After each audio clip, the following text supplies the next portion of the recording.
우리 요한복음 17장 21절부터 몇 구절 읽겠습니다.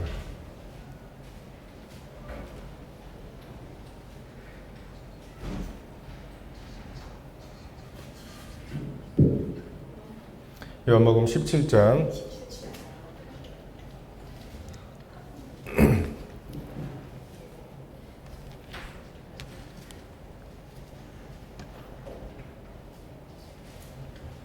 17장 21절부터 24절입니다.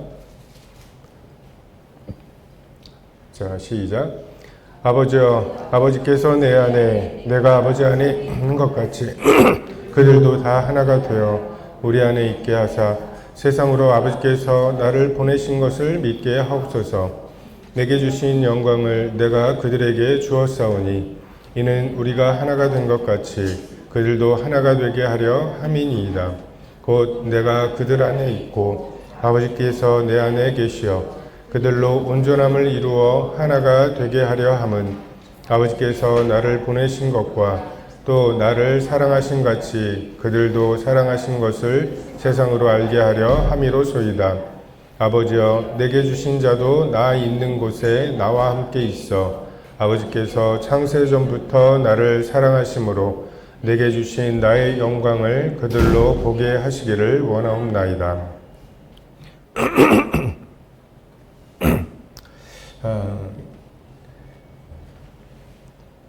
우리가 믿고 있는 그 기독교의 가르침을 보면 4대 성인 중에 예수님이 막내라고, 예수님이 AD 00년에 태어나셨는데 4대 성인 중에 그 공자, 소크라테스, 맹자가 다 BC 500년이에요. 계속 그 석가와 계속 500년 전에 가르쳤던 그것으로 예수님께서 짝읽기 해서, 심지어는 인도에 간 예수 막 이래가지고 예수님이 인도에 가셔서 그 석가의 가르침을 받고, 그래서 보니까 너무 좋아. 그래서 그거를 설파하셨다 막 이런 이제 책들이 있는, 다시 말해서 예수님께서 우리에게 얘기하셨던 거, 내 이웃을 내 몸처럼 사랑하라는 말씀과 불교에서 말하는 자타불이, 나와 다른 사람은 둘이 아니다, 뭐 이런 말이나, 뭐 유교에서 너 좋다고 남 싫은 일 시키지 마라, 그러니까 그런 말들이 비슷한 말들이에요. 대접을 받고자 하는 대로 대접하라. 이 말들은 사실 초등학교 애들 놀 때에도 어떤 애가 막 우기면 그럼 네가 해봐. 응? 야, 별것도 아닌데 네가 좀 참어 라고 하면 얘가 대박에 미러링을 하죠. 별것도 아니면 네가 참어 라고. 그러니까 나에게 적용할 법칙을 그럼 너에게 적용해도 돼? 라고 하는 게 그 규칙이 일반적으로 적용할 법칙인지를 검증하는 굉장히 최소한의 그냥 우리의 상식선에서 일어나는 일들이거든요. 그래서 자칫하면은 결국은 착하게 살라는 말 아니냐로 발전하고, 결국은 착하게 살라고 하는 말이면 불교도 그렇게 얘기하고 다 다른 종교들도 다 그렇게 얘기하는데 왜 굳이 기독교, 또 기독교의 여호와 하나님 뭐 이렇게 해서 되게 상대적으로 기독교를 취급하는, 그냥 도덕 교과서처럼 취급하는 경우들이 있습니다. 근데 딱 그게 성경도 하나님의 능력도 알지 못함으로 오해하는 것들이죠. 오늘 보는 본문에서 예수님께서 아버지께 기도하시는 장면이죠. 아버지여, 아버지께서 내 안에, 내가 아버지 안에 있는 것 같이 그들도 다 하나가 되어 우리 안에 있게 해달라고. 삼위 하나님의 하나 되심은 정말 껄끄러운 것들이에요. 이슬람이 예수님의 하나님 되심을 포기하고 나서 그 삽시간에 그 아프리카까지 점령해 나가고 사람들에게 받아들여지는 것을 보면, 예수님이 하나님이시라고, 인간이시자 하나님이시라는 이게 참 사람들에게 납득하거나 이해하기 어려운, 시대에 따라서 하나님이심을 이해 못하는 지금 같은 시대가 있고, 또 어떤 경우에는 인간으로 어떻게 오시냐, 육체를 입고 어떻게 오시냐라고 하는 게 이해가 안 되는, 근데 둘 다 100% 이어야 하는 이것과 함께 그분이 성부, 성자, 성령이 또 하나이시라는, 우리 성부, 성자, 성령이 한 분이시라고 하는 이제 성경의 번역 때문에 그 상상하기가 좀 어려운데, 사실은 성경에 말씀하시고 있는 바는 성부, 성자, 성령이 하나이시라는 거죠. 그러니까 동일하신 분이 아니고 그 일치되는 분이라는 의미이죠. 그래서 어떻게 세 분이시면서 또 한 분이시냐라고 하는 것에 대해서 되게 의아해합니다. 근데 오늘 이 본문에서 보면 24절에 창세 전에 대해서 나오죠. 세상이 창조되기 전에 어떠했는가. 많은 사람들이 지금 그 과학에서는 무에서 유가 나왔다, 빅뱅 이론을 무에서 유가 나온 어떤 근거로 생각을 하는데, 지금 과학에서는, 물리에서는 우주는 영원해야 된다는 결론에 도달했어요. 빅뱅 이전에는 뭐가 있었냐 어쩌고 하는데, 빅뱅이 아무것도 없던 것에서 무언가가 나온 이론이 아니에요.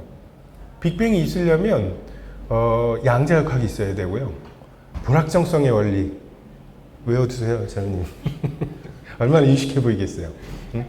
불확정성의 원리가 있어야만 하는 그 원리는 어디서 나온 건가? 그냥 끝없는 질문이 있고, 그래서 결론적으로 이 우주는 원래 있었어야 되네. 하나님이 영원하시다고 하는 것은 이해가 안 되는데 우주가 영원하다는 것을 이해해야 하고 받아들여야 하는 결론에 도달하는, 상식적으로 생각해도 무에서 유가 나왔다면 무가 아니었던 거죠. 진짜 무였다면 지금도 무여야만 하죠. 성경은 아무것도 없었던 적은 한 번도 없었다. 언제나 하나님이 계셨다. 그럼 하나님은 무엇으로부터 나왔느냐? 이것에 대한 대답이 하나님은 스스로 계신 분이라고. 자기 자신에 대한 이유가 자기 자신에게 있는 분이에요. 그래서 그분이 안 계셨던 적이 한 번도 없는, 이게 하나님의 영원하심이죠. 영원하시려면 불변하셔야 돼요. 조금씩 변화하면, 아무리 완벽했던 것도 조금씩 변하는 것을 영원히 견딜 수 없고요.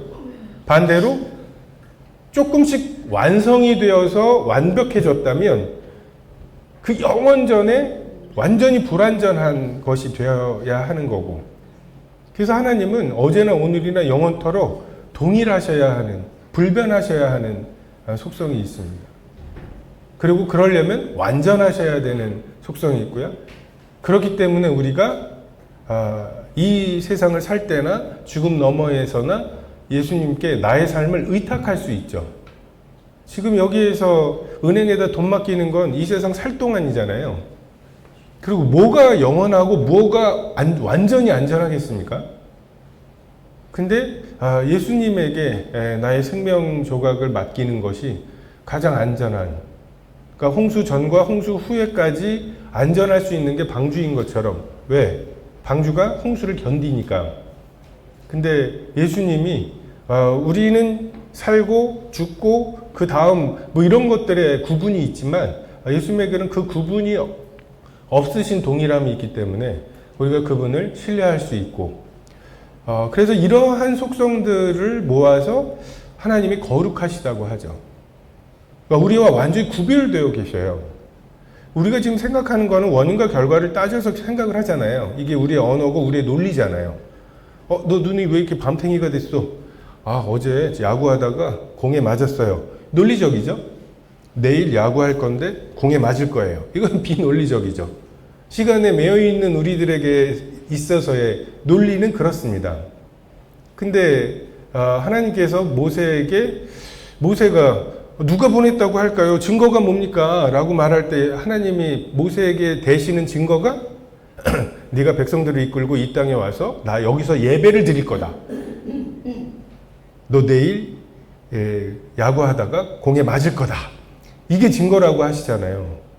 아니, 누가 보냈는지 물어보면 대답을 하고 그 대답한 걸 가지고서 사람들이 믿게 되고 믿으면 사람들이 이끌고 나와서 여기서 예배를 드리는 결과가 되는 거지, 이게 원인이 되는 게 아니잖아요.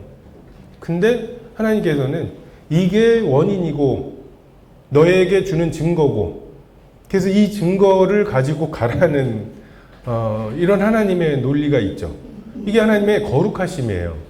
감사하게도 하나님이 하나님의 온전한 거룩하심을 그냥 그분의 언어로 막 하지 않으시고 그 우리의 언어를 가지고 있는 사람들을 통해서 성경을 기록하셨기 때문에 우리가 이렇게 하나님이 이런 분인 줄 알고 하나님의 의로운 오른손이 있는 것처럼 눈동자처럼 지키시고 너는 나의 등을 봤다고 하면서 이런 하나님으로 우리가 이제 상상을 하고 아버지로서의 하나님, 이런 분으로 우리가 우리의 1.5kg의 뇌로 감당할 수 있는 만큼 하나님을 지금은 알려주시고 보여주시는, 그리고 그 틀 안에서 우리에게 말씀하시고 교제하시는 분이죠. 그분이 진짜 네이티브가 말씀하시듯이 그냥 하나님의 말씀을 막 하면 이제 우리가 어떻게 그것을 알아듣고 교제를 하겠습니까? 우리가 우리 아기들에게, 새아에게 그냥 미적분 프로블렘 뭐 이렇게 시작하지 않잖아요. 요번에 탄핵 사태는 말이야 뭐 이렇게 말하지 않는다고요. 그 아이의 언어에 맞는 그런 수준에서 대화하고 정말 그 수준에서 아이가 반응하는 거, 열로 와봐 하는데 걔가 와. 그런 기쁨이 있는 거잖아요. 그 정도의 지금 사귐이 있는 거죠. 그래서 영생, 유일하신 하나님과 예수 그리스도를 아는 것, 이 사귐의 원본은 창세 전에 성부, 성자, 성령 하나님이 서로에 대한 완전한 사랑과 완전한 헌신과 완전한 신뢰로 누가 누군지를 구별할 수 없을 만큼의 그 연합을 이루셨던, 영원토록 하나님이 그럼 뭐 하셨겠어요? 세상을 창조하시기 전에 그 영원함을 하나님은 뭘 하고 계셨을까? 성경은 그 세 분 하나님이 아버지께서 나를 사랑하심으로 내게 주신 영광, 사랑하셔서 영광을 주시고 그 영광으로 또 하나가 되고, 그래서 지금 이 제자들 얼마나 그 마지막 만찬이 살벌했겠어요. 응? 예수님 이제 왕으로 입성하시는 줄 착각하고 막 사람들은 막 이렇게 그 종려나무 해가지고서 이제 되려나? 해가지고서 우편 자리 좌편 자리 누굴까 막 이거 가지고서 서로 눈치 보고 엄마가 야 엄마 갔다 왔어? 하면서 야 치사하게 하면서 이제 막 베드로랑 요한 야고보는 막 서로, 그리고 또 다른 제자들이 또 그거에 넘보면은 야 너 변화산상에 올라가 봤어? 야 말하지 말랬잖아 하면서 막 그러는, 그리고 하나는 막 이렇게 화염병 던져서 로마를 쳐부수려고 했던 막 그런 열혈당원도 있고, 거기에다가 막 세금 걷던 마태도 있고, 얘네들이 그냥 서로 눈치 보면서 우리가 이렇게 살갑게 앉아갖고 막 밥 먹을 사이는 아니잖아요. 막 하면서 이제 막 이러고 있는 때 그 제자들에게 22절에 내게 주신 영광을 내가 그들에게 주었사오니 이는 우리가 하나가 된 것 같이 그들도 하나가 되게 하려 함이라고.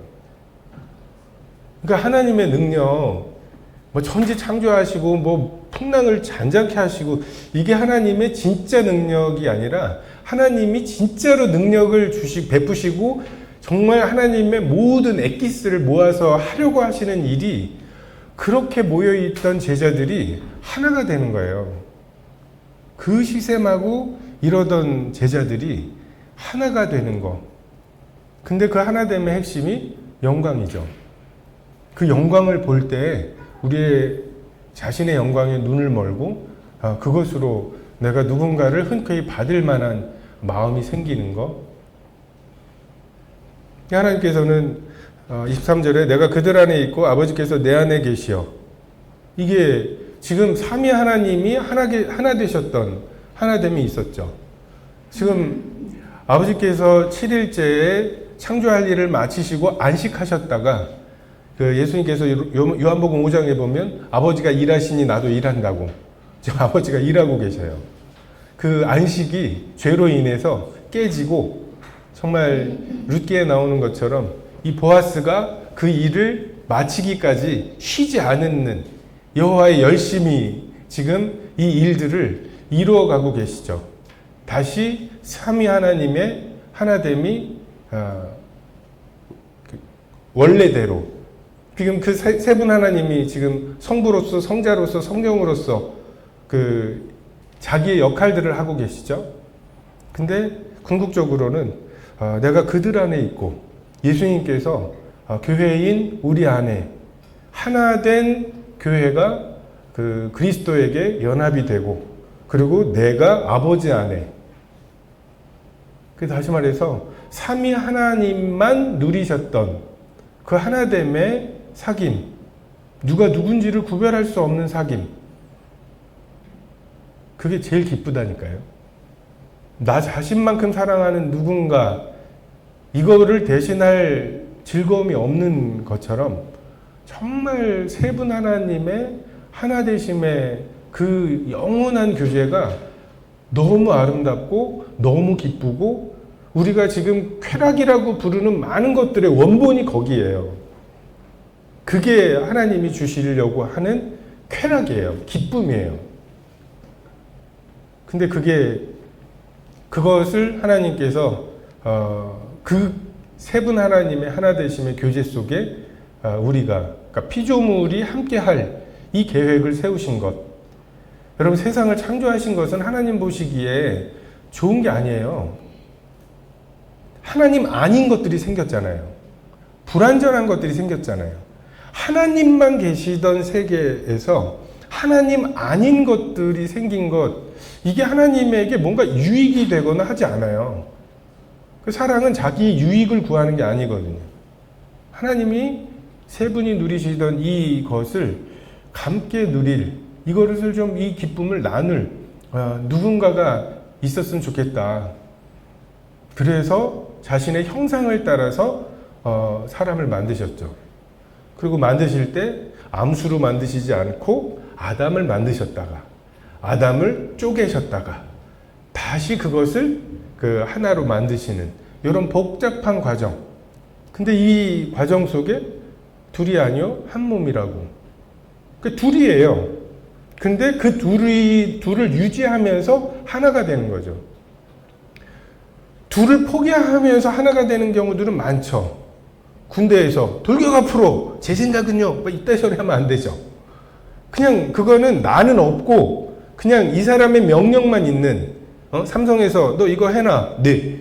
나는 싫은데 어쨌든 그 명령에 의해서 하는, 그러니까 하나의 인격이 없어지면서 조직으로 하나 되는 것은 있어요. 근데 삼위 하나님의 하나 되심처럼 누군가가 누군가의 밑으로 들어가거나 누군가에게 막 굴복하거나 뭐 이런 하나됨이 아니라 각자가 정말 자유롭게 독립적으로 존재하면서 서로의 사랑에 대한 열망, 영광에 대한 열망 때문에 하나가 되는 거, 이것이 있는 거죠. 이게 하나님께서 생각하시는 궁극적인 영생입니다.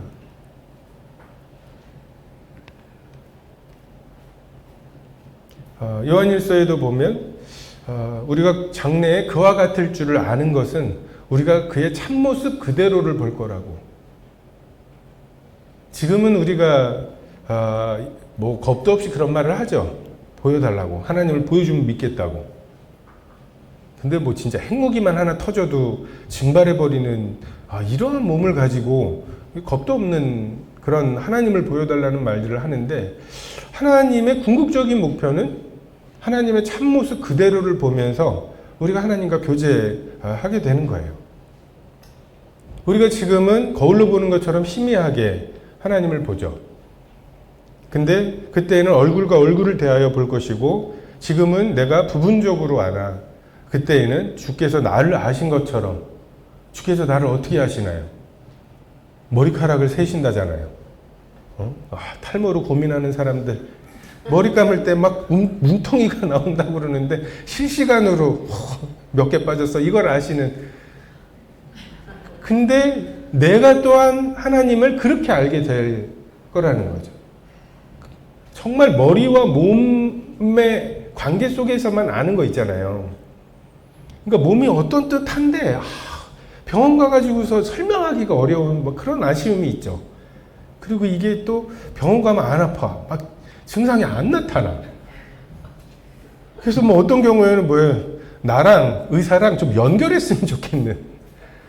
내 등에 거기가 그렇고, 여기가 바르르르 떤다니까요. 막 하는, 그 디테일을 좀 알려주고 싶은데, 이게 안 되는. 근데 머리와 몸이 그걸 알죠. 그 교제를 나누고 있죠. 여러분, 예수님의 그 사랑, 그 확증이신 예수님의 십자가, 그게 부분적인 거예요. 그게 전부가 아니에요. 이게 우리가 감당할 수 있는, 이해할 수 있는, 그리고 받아들일 수 있는 사랑이에요. 그게 궁극적인 영생의 전체가 아니에요. 우리가 애기 키울 때에도 애기들이 이해하는, 엄마 아빠가 나를 이렇게 사랑하는구나 라고 이해하는 게 있겠죠. 뭐 밥 먹여주기도 하고 뭐 하는 거 있잖아요. 근데 걔가 어떤 기억이 없을 동안에 했던 수많은 사랑들이 있을 거고, 애가 바닥에 뭐가 떨어져서 주우려고 할 때 그 머리 찔까봐 받쳐주는 이런 건 애기들 모를 거 아니에요.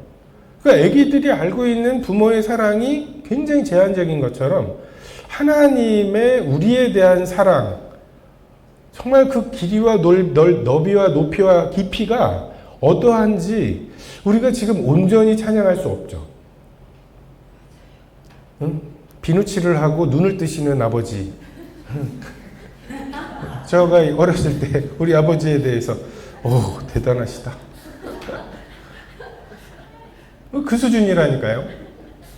뭐 그랜드 캐년 가갖고 주님 거기 가면 저절로 나오죠. 찬양이 주 하나님 지으신 모든 세계. 이게 모든 세계가 아니라니까요. 우주에 나가면 그거 안 보여요. 그리고 뭐 우주가 얼마나 넓고 우리가 정말 하나님의 광대하심을 기껏 해봐야 뭐 비행기 타고 10시간 가보고 정말 크고 뭐 산이 없는 것에 그 광활함을 보고 나서 엄청나다 막 몽골만 가도 좀 다르시잖아요. 끝이 보이는 수준이 다르잖아요. 근데 우리가 그 수준이거든요. 비누칠을 하고 눈을 뜨시네 막 하면서 대단하게 여기는. 근데 정말 우리가 그의 참모습을 보고 그분이 만드신 이 피조물의 광활함을 진짜로 보고 진정한 찬양을 드리는 그때가 오겠죠. 그래서 간혹 우리가 우리 예배 오늘은 좀 망쳤어. 오늘은 예배가 좀 풍성하네. 뭐 이러면서 우리가 그 전에 한번 그 CBF 캠프에서 마지막 시간에 예배가 있는데 그 프로그램 평가를 하는데 예배를 그 평가하면은 뭐 89% 막 90% 이렇게 나와요. 그러다가 어느 캠프 끝나고 나서 평가회 하다가 이걸 왜 우리가 평가하고 있을까? 예배가 좋았는지 안 좋았는지 왜 우리가 평가하고 있을까? 그래서 그걸 뺐던 기억이 납니다. 예배가 아무리 잘 드려도 우리가 아무리 뿌듯해도 아무것도 아니에요. 그냥 뭐 기껏해야 그 비누칠하고 눈을 뜨시는 것 말고 다 같은 수준의 막. 그러니까 이재용 회장의 부요함에 우리가 보태줄 게 없잖아요. 너 이런 거 없지? 하고서 줄 게 없잖아요. 그러니까 그런 것처럼 그냥 3층 하늘에 완전한 성전에서 완전하게 자격 있으신 대제사장 예수님께서 완전하게 자격이 있는 유일한 제물이신 그 흠없고 점없는 어린 양 같은 그리스도의 보배로운 피로 드린 예배, 이걸 하나님이 흡족하게 받으시고 봐주시는 거지, 그걸로 퉁치신 거지. 우리가 여기서 뭔가 하나님의 영광을 막 이렇게 보태드려야 되고, 오늘은 실패했고 오늘은 성공했고 이런 것이 아니에요. 그러니까 안심하시고 우리의 무언가가 뭐 하나님에게 뭔가가 이렇게 결정적인 무언가 이게 될까봐 전전긍긍하기보다는 그냥 우리가 새아에게 바라는 그냥 그 다른 청년들 많이 막 이렇게 이록하고 있는데 이거 너한테 온대. 왜 나한테 와? 하면서 그거 안겨가지고서 뭐 목적이 있죠. 다른 청년들은 위로 안 올라갈 것 같은데 나는 위로 올라갈 것 같은지 자꾸만 이제 원하는 게 있는. 근데 어쨌든 그 기쁨, 그 헌신, 그 사랑이 그러니까 그 머릿속에 그 정도밖에 안 들어가는 그 반응을 하나님이 원하시는 거고, 우리가 지금 이 몸을 입고 있는 동안에는 부분적으로 그냥 거울을 보는 것 같이, 그래서 항상 갈증은 있는, 안타까움이 있는 그런 상태인 거죠. 그래서 하나님께서는 자기를 사랑하는 자들을 위하여 예비하신 모든 것은 눈으로 보지 못하고 귀로도 듣지 못하고 사람의 마음으로도 생각지 못하는 그 무언가예요. 그래서 선악을 먹음직 보암직 지혜롭게 할 만큼 탐스러움으로 따지면 안 돼요. 마치 초등학교 6학년짜리한테 야, 너 살고 싶은 대로 살아 라고 하고 6년 후에 11월 셋째 주 목요일에 어디 좀 가자 해가지고 수능을 보러 가면 얘가 수능 준비가 아무것도 안 돼 있겠죠. 자기의 선악의 기준으로 초등학교 6학년 때부터 6년 동안 자기의 선악의 기준으로 선택을 한 것들이 대학 입시에 필요한 것들을 선택했을 리가 없잖아요. 기껏해야 막 유희왕 딱지 이만큼 가지고 가가지고서 그래서 먹음직 보암직 지혜롭게 할 만큼 탐스러움으로 선택한 것들은 하나같이 이 땅에서만 필요한 것들이에요. 여기서 이제 금욕하고 조금 구별할 필요는 있어요. 하나님께서 에덴 동산을 만드실 때 먹기 좋고 보기에 좋은 나무를 만드셨거든요. 그러니까 먹금직 보암직이 잘못이 아니에요. 우리가 먹금직 보암직 지혜롭게 할 만큼 탐스러움을 기준으로 선택해서 망했기 때문에 반대로 먹음직 보암직 지혜롭게 할 만큼 탐스러운 거는 이제 다 제외하는, 나는 이과인데 그래도 문과 가라고 하지 않으실까? 난 추운 거 싫은데 꼭 추운 데로 선교 보내실 것 같고, 하나님께 내 인생 맡기면 하나님 꼭 그렇게 짓궂게 그렇게 아브라함을 인도하시는 거 보면 꼭 그래. 아니 빨리빨리 애 주시고, 그래서 죽을 때쯤 이렇게 가족 사진 찍으면 뭐 이렇게 일로 해가지고 뭐 이렇게 좀 와글와글하고 뭐 이런 그림인데, 기껏해야 막 아들 하나 달랑 낳고 이스마일은 또 아니고 또 거기에 또 2명 쌍둥이 낳고 끝 뭐 이런, 왜 이렇게 애달게 만드실까 하면서 뭔가 하나님에 대해서 내가 벗었으므로 두려워하여 숨은 그런 증상들이 있죠. 근데 믿음으로 해결할 수밖에 없는, 왜? 보여줄 수가 없어요. 어떻게 감당을 하려고. 우리가 천국에 대해서 하나님이 충분히 알려주시지 않아서 이렇게 살아있는 거예요. 다 죽고 싶을 텐데. 지옥에 대해서 충분히 말씀하지 않으셔가지고 구도자들이 그래도 미치지 않고 그래도 정상적인 인격적인 상태에서 하나님을 선택하는 총들이 되고, 너 나 믿어 안 믿어? 안 믿어? 이렇게 해가지고서 선택받기를 원하시지 않는단 말이에요. 반대로 처음 만났는데 막 차고문 쫙 올라가고 뭐 람보르기니 세트로 쫙 입고 저거 다 내 거야. 오빠 나 사랑해 뭐 이러면서 막 그렇게 선택받고 싶지 않으신 하나님 이렇게. 그래서 이 몸을 입고는 영원을 감당할 수 없습니다. 만물이 피곤해요. 한 세대는 가고 한 세대는 오고 땅은 여전히 있고 강이 그렇게 흘러가지고서 그 물들이 바다를 가지만 바다를 채우지 못하고 돌고 돌아서 결국은 해 아래서 새 것이라고 할 게 뭐냐고. 그 대단했던 사람들이 늙어요. 그죠?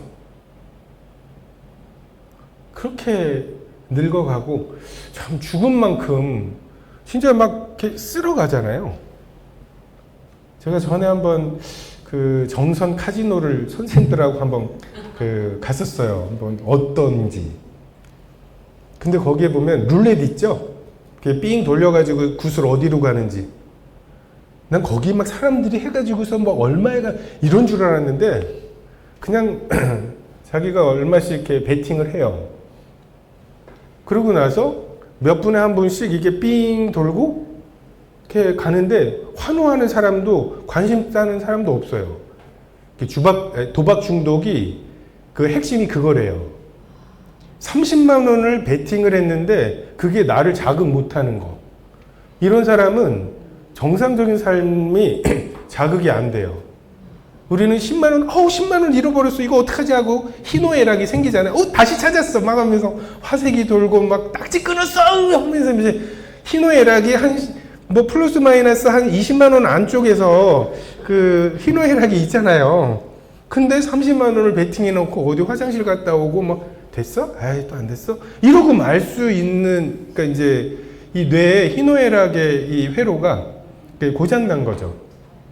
근데 그게 이렇게 돌아가고 어쨌든 하나만 맞았을 거 아니에요. 거기에 뭔가 이렇게 에펠탑 같이 생긴 거를 그 베팅한 거 위에 올려놓고 진짜 나머지는 이렇게 쓸어가지고 하수구 같은 데다가 집어넣어요. 와, 진짜 쓸어 담는다는 게 그거. 근데 100년 전에 태어났던 분들, 대단했던 분들이 있겠죠. 근데 그 대단했던 분들 밀려가요. 시간에. 밀려가서 그렇게 쓸어 담겨지는, 죽는 거.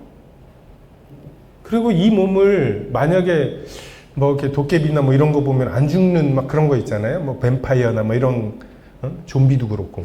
근데 이 몸을 입고 영혼을 견딜 수 있을까? 올해가 막 130만 번째 해예요.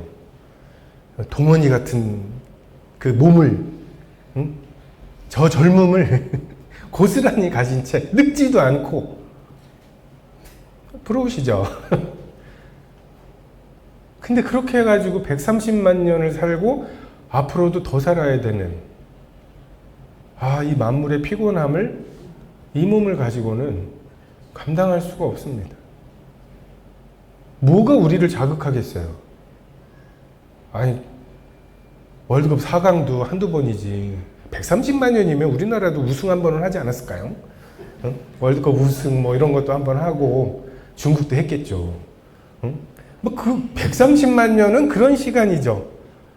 영어를 못한 게 한이 되면은 한 100만 년 걸려서 영어 하나 하고 스페인어도 하고 해볼 수 있는 걸 다 하는. 그러니까 뭐 우선순위를 따질 필요가 없어요. 다 해볼 수 있는. 근데 그렇게 다 해보고 다 누려봤을 때 내년이 또 기대가 될까요?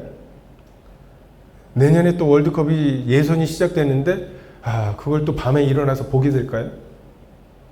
그 우울함과 그 무료함과 이것을 어떻게 해결을 하겠습니까? 하나님께서는 죽음 너머에 영원함이 있고 부활의 몸을 주시는데, 영원함과 부활의 몸의 전제가 영원하신 하나님이 계셔야 돼요. 영원한 죽지 않는 몸, 아담과 하와 900년을 살았지만 결국 죽었잖아요. 만약에 하나님이 선악을 알게 하는 나무를 따먹고 하나님이 오시기 전에 큰일 났다 해가지고 생명나무를 따먹었다면, 그래서 안 죽는 육체를 가졌다면, 또는 하나님이 도는 화영검으로 생명나무를 막지 않으셨다면, 막 이런 어렸을 때 상상을 해봤는데, 그때 지금 아담이 아직도 살아있다면, 그래서 자기가 행한 그것에 대한 결과들을 이렇게 보고, 한 해 27만이 태어난 나라에 16만이 낙태로 죽는 이러한 만물의 피곤함과 그 정령 죽으리라고 하신 말씀의 의미가 무엇인지를 하루하루 깨달아야 되는데 죽지를 않아요. 죽음은 하나님의 은혜입니다. 이 몸을 입고서 우리가 만족할 수가 없어요. 하나님은 우리에게 영원을 사모하는 마음을 주셨어요. 영원하지 않은 것들은 궁극적으로 우리를 만족시킬 수 없습니다. 마치 목마를 때 그 바닷물을 들이키는 것처럼 이게 넘어가는 동안에 촉촉함이 있지만 결국은 영원하지 않은 것으로는 만족할 수 없고, 그래서 하나님께서는 부활의 몸을 주셨죠. 강한 몸, 썩지 않을 몸, 영광스러운 몸. 그래서 하나님을 계신 그대로 봤는데 견디는 몸이에요. 지금은 태양조차도 견딜 수 없는 몸이잖아요. 근데 하나님을 뚫어져라 봤는데 눈이 멀질 않는 어떤 몸일까요? 여러분, 부활은 그리스도인의 정체성입니다. 우리가 세상 사람들하고 뭐가 그렇게 다를까 싶죠? 근데 그 중에 굉장히 핵심적인 게 그 사람들은 죽음까지가 자기의 삶이라고 생각해요. 우리는 죽음 넘어가 진짜 나의 삶이라고 생각하는 사람들이에요. 이 생애에 대한 정의가 달라요. 그들은 애벌레로서 막 세계 여행도 하고 막 해가지고 인스타에 뭐 올리고 해가지고서 자아실현을 해야 되는 게, 왜? 살아있는 게 요거니까. 근데 우리는 죽을 준비, 꼬치가 되고 그 나비가 될 그 준비를 해야 되는 것으로. 그래서 지금 우리가 하고 있는 일들, 아침에 예배 드리고 말씀 듣고 막, 이게 이 세상 사는데 아무 소용이 없어요. 아니 그냥 좀 뭐 워렌 버핏이나 이런 사람들이 주식 투자 어떻게 했는지를 그걸 배우는 게 낫지. 지금 이게 무슨 짓이에요. 근데 이게 죽음 너머에 그분을 계신 그대로 보고 그제서야 드리게 될 예배를 준비하는 거고, 영생을, 하나님 이런 분이시죠? 라고 하는 영생을 드러내는 시간이잖아요. 그러니까 이 두 사이에 접점이 없습니다. 서로가 설득할 말이 없어요.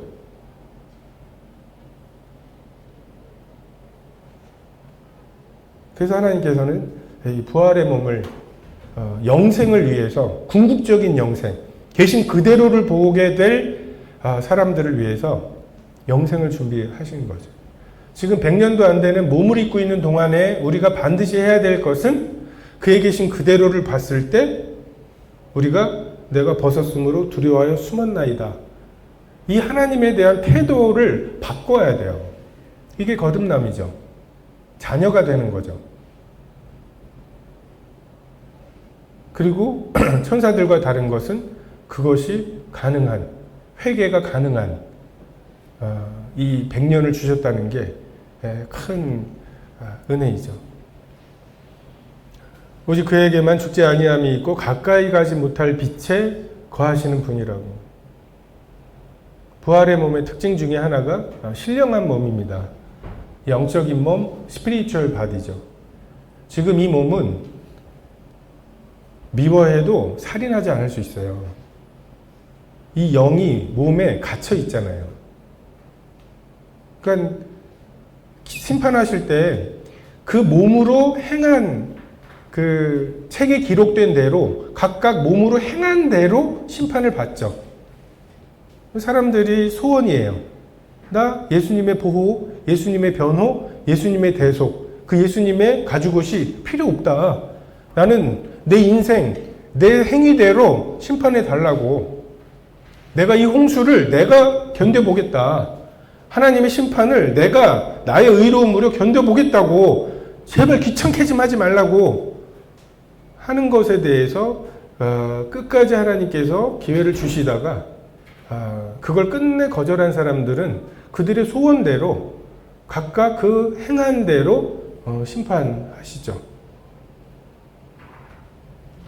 심판대가 그렇게 복잡하지 않을 거예요. 지금 막 여러 재판들, 막 뉴스에 나오는 재판들 보면은 막 40페이지 넘는, 그 판사도 그게 돈 많이 줘야 되는 직업이에요. 그거 못할 짓이야. 저는 판사, 검사, 변호사, 의사, 이 사람들은 배우자가 좋은 직업이지 본인이 좋은 직업 같진 않아요. 아니 평생 범죄자만 만나는 직업, 그리고 평생 아픈 사람만 만나는 그 직업, 그거 참 쉽지 않은, 시켜줘도 쉽지는 않은 직업이죠. 근데 하나님의 심판대가 그럴까? 계시록에 보면 크고 흰 보좌가 있고 거기에서 정말 이 피조물 중에 정말 온 우주에 있는 별이 내는 빛보다 더한 빛 가운데 계신 심판하시는 예수님이 심판하신다고 말씀하시죠. 인자됨으로 말미암아 심판하는 권세를 내게 주셨다고. 예수님이 심판하실 거예요. 그리고 예수님 자체가 심판의 기준이실 거예요. 너 하나님 이렇게 사랑했어? 마음을 다했어? 목숨을 다했어? 뜻을 다했어? 제가 죽을 뻔한 적이 있어요 라고 말할 때 진짜 그렇게 하나님 사랑하는 것은 이렇게 사랑하는 거야 라고 십자가를 보여주실 거라고. 내 이웃을 내 자신처럼 사랑했어? 라고 말씀하실 때 내가 이렇게 했다라고 어줍지 않게 말하는 사람들에게 예수님께서 이게 내 이웃을 내 자신처럼 사랑하는 거라고. 예수님이 심판주이시자 심판의 기준이시고, 근데 그것에 대해서 막 나는 변명하고 하나님은 너 그런 거 있잖아 막 해가지고서 찾아내고 보여줘 해가지고 보여주고 이런 심판대가 아니라 우리의 그 신령한 몸, 영적인 몸, 생각대로 되는 몸, 그 몸이 그 빛에 서는 순간 나의 소원이 있잖아요. 싫어. 난 빛이 얼마나 싫은지가 나의 소원인 그만큼 어둠으로 갈 거예요.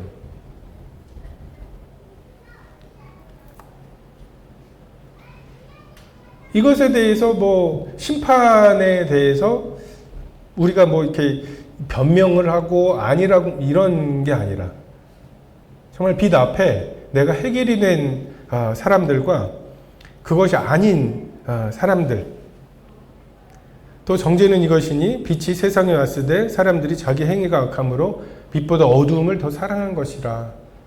악을 행하는 자마다 빛을 미워하여 빛으로 오지 아니하나니 이는 그 행위가 드러날까 하며 진리를 따르는 자는 빛으로 오나니 이는 그 행위가 하나님 앞에서 행한 것임을 나타내려 함이라고. 심판이 딱 이 기준이에요.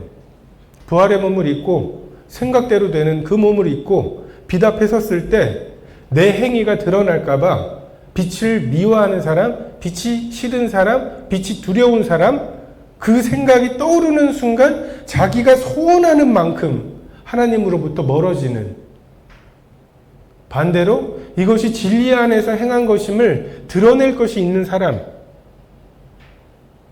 저는 성령이 보증이시라고 하는 것의 의미를 성령님이 나와 연합되어 계시고 그 성령 하나님이 그 빛 앞에 우리도 무섭겠죠. 두렵겠죠.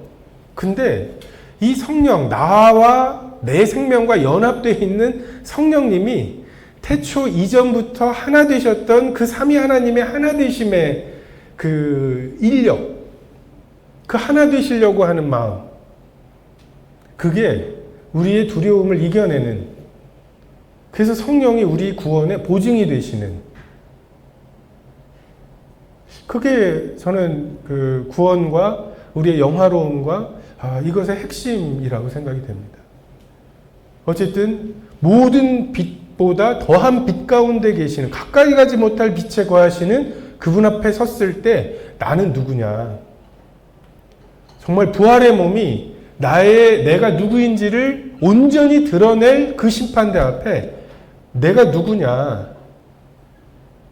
그냥 교리로 해가지고서 저는 예수님이 십자가에 달려 돌아가시고 이런 거 말할 게 아니라 계속 너 누군데, 빛 앞에서 너가 누군데, 너의 정체가 뭔데, 이것이 드러나는 게 심판대이죠. 그래서 하나님께서 이러한 심판대를 준비하도록, 한 번 죽는 것은 사람에게 정해진 것이요 그의 심판이 있다고, 심판을 준비하도록 말씀하시고, 근데 그것을 끝내 거절한 사람들, 그러니까 하나님이 진노의 포도주를 마시리니 그 진노의 잔에 섞인 것이 없다고. 지금 하나님은 심판을 내리실 때 언제나 은혜를 섞어서 내리세요. 방주 때에도 8명을 남기시고, 왜? 여자의 후손에 대한 당신의 약속을 기억하셔서.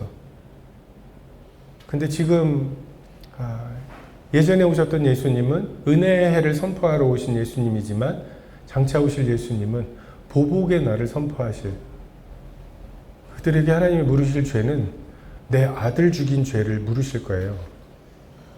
너 왜 내 아들을 이렇게 처참하게 죽였냐고. 내가 그런 적이 없다고 말하겠죠. 근데 하나님께서 그것에 대해서 보복하실 진노가 있고, 아들을 거절한 사람들에 대해서는 하나님의 진노에 아무것도 섞인 것이 없는, 문제는 이 몸을 입고 하나님의 그 진노를 당하는 사람들이죠. 믿지 않는 사람들, 악인의 부활이 있어요. 근데 악인조차도 부활의 몸은 강한 몸, 썩지 않을 몸, 영광스러운 몸이에요. 그리고 신령한 몸이죠. 하나님을 계신 그대로 보고 견디는 몸이에요. 그런 몸을 가진 존재가 소멸되지 않아요. 죽지 않아요. 이 몸을 입고 불에 태워진다든지 정말 우리가 상상할 수 있는 극한의 고통을 상상하더라도 죽음이라고 하는 소망이 있죠. 용암에 떨어져서 정말 타들어가는 고통을 느끼겠지만 죽어요. 더 이상 고통을 안 느끼는 이게 있어요. 근데 둘째 사망, 육체의 사망 너머에 하나님과의 완전한 분리에, 이 사망을 당한 사람들에게는 죽음이 소원이 되지만 죽지 않습니다. 내가 구원받을 수 있었다는 기억이 남아서 이를 갈지만 이가 갈리지 않아요. 강한 몸이거든요. 그러면서 하나님의 예수 그리스도를 거절한 사람들에 대한 온전한 진노가 정말 영원토록 또 세세토록. 근데 더 놀라운 것은 그렇게 1억 년 이상 고통을 받고 나서 다시 그들에게 회개의 기회를 준다 해도 그들은 그 1억 년 동안의 고통이 하나님에 대한 반역과 적개심을 더 크게 만들 뿐이지 돌이킬 마음이 전혀 생기지 않아요. 그 돌이키는 마음조차가 은혜잖아요. 그 은혜가 생기지 않는, 조금도 선한 것, 조금도 긍정적인 것, 조금도 그런 게 없는, 정말 우울함의 끝, 적개심의 끝, 악함만 남은, 생명과 호흡과 만물을 친히 주셔서 누리게 하셨잖아요. 생명과 호흡과 만물이 조금도 없는. 근데 그게 아침마다 소금 치듯함을 당한다고. 어떤 분은 이제 소금 치듯함을 당한다는 것이 영어로 보면 season이거든요. 그러니까 간을 하다, 간이 배어들다. 정말 그 세포 하나하나 사이로 하나님의 진노와 그 고통이 스며드는, 이것으로 해석하시기도 하고, 또는 계속 소금을 뿌리는, 지금은 하나님의 자비와 긍휼이 무궁하시고 아침마다 새로운 때죠. 어제 베푸신 용서와 어제 베푸신 은혜, 너 이거 35번째야? 똑같은 짓을 너 35번째 했어? 몇 월 며칠 날하고 몇 월 며칠 날, 이렇게 안 하시고 마치 오늘 아침 처음 본 것처럼 이렇게 대하시는 때잖아요. 그래서 우리가 진멸되지 않고 있는 거잖아요. 근데 반대로 정말 아침마다 새로운 하나님의 아무것도 섞인 것이 없는 진노, 이것이 소금치듯함을 당하는, 그러니까 부활의 몸을 입고 하나님을 견딜 수 있도록, 하나님과 영생을 누리도록 고안되어 있고 설계되어 있는 완전한 부활의 몸을 입고 그 하나님의 완전한 진노 아래 놓이는 것이 가장 피해야 할, 두려워해야 할 것이죠. 그래서 정말 영생의 기원이 무엇이고 그것을 위해서 하나님이, 그러니까 우리가 뭘 준비해야 되고, 그 영원함 속에 우리가 구원받을 때 주의 말씀 받은 그날 참 기쁘고 기쁘도다, 정말 그 간증할 때마다 내가 그때 어땠었는데 정말 그 말씀을 받았을 때 어땠는지, 또는 살면서 말씀 때문에 고민하다가 겟세마네에서 결단을 하고 정말 죽으면 죽으리라 해서 넘겼더니 하나님께서 어떠한 부활의 영광을 맛보게 하셨는지, 요것들을 우리가 막 나누기도 하고 하는 거잖아요. 요 자잘한 것들이 이렇게 기쁜데, 이게 부분적인 거고, 그분을 계신 그대로 보면 지금 우리가 하나님을 경험하면서 누리는 기쁨과는 비교가 안 되는 기쁨이 있겠죠. 근데 그 비교가 안 되는 기쁨을 누리는데 기절하지 않아요. 견딘다니까요.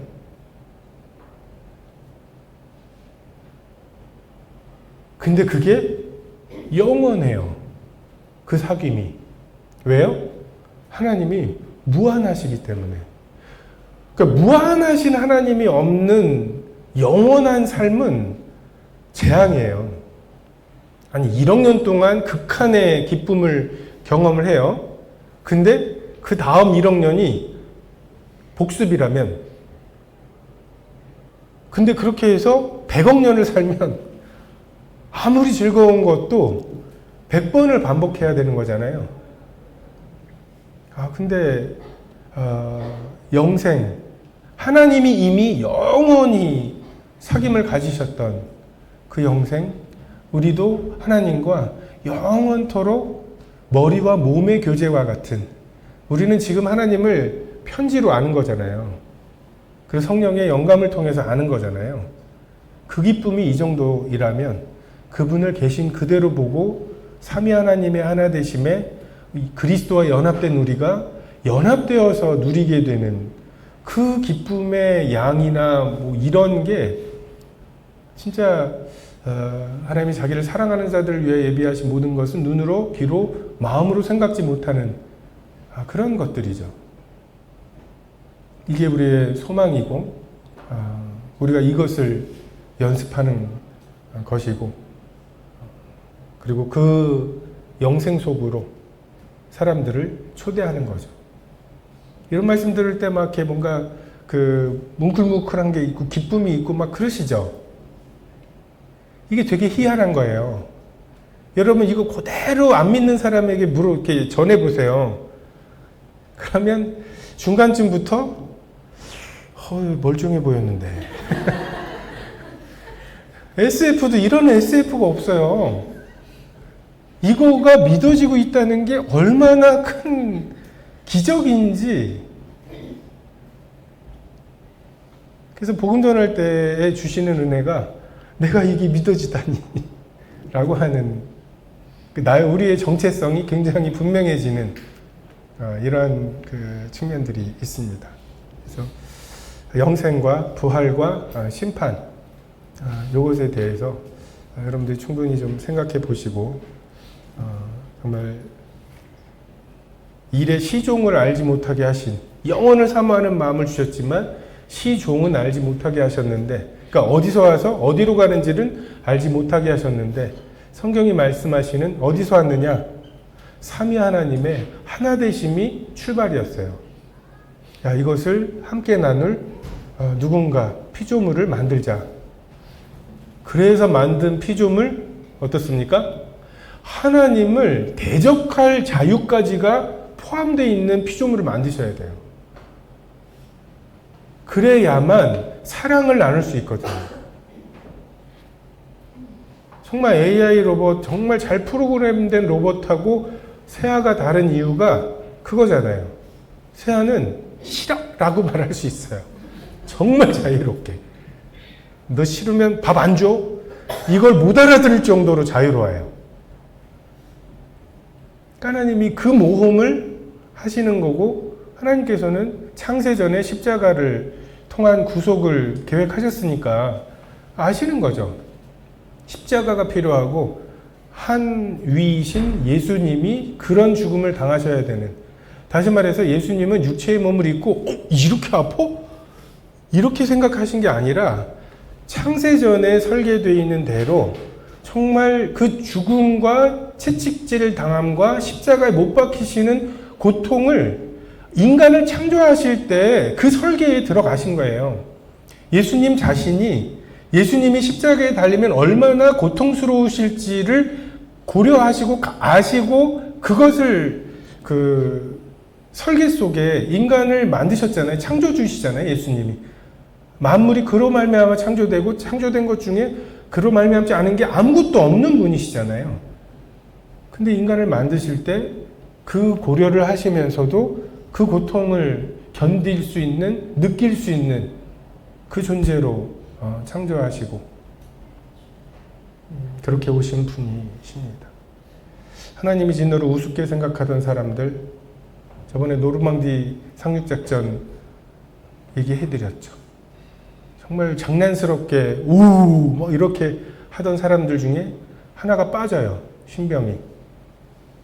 야, 뒷배 타고 와! 라고 하고서 막 이렇게 아직도 희희낙낙하고 있는데 거기에 베테랑이 이 배가 쟤를 태우기 위해서 멈출 것 같냐고 웃음기가 싹 사라지더라고. 지금 이게 장난이 아니라는 거를 모르고 얘는 뭐 떨어졌으니까 뒷배가 뭐 이렇게 태우고 오겠지 뭐 이런 해맑은 생각을 갖고 있던 사람들에게 그게 아니라는 거를 알려주는 것처럼 하나님의 진노에 대해서 막 그 지옥에 대해서 막 뭔가 그 희화화된 뭐 이런 거 있죠. 너 밥 남기면 그거 다시 먹어야 돼.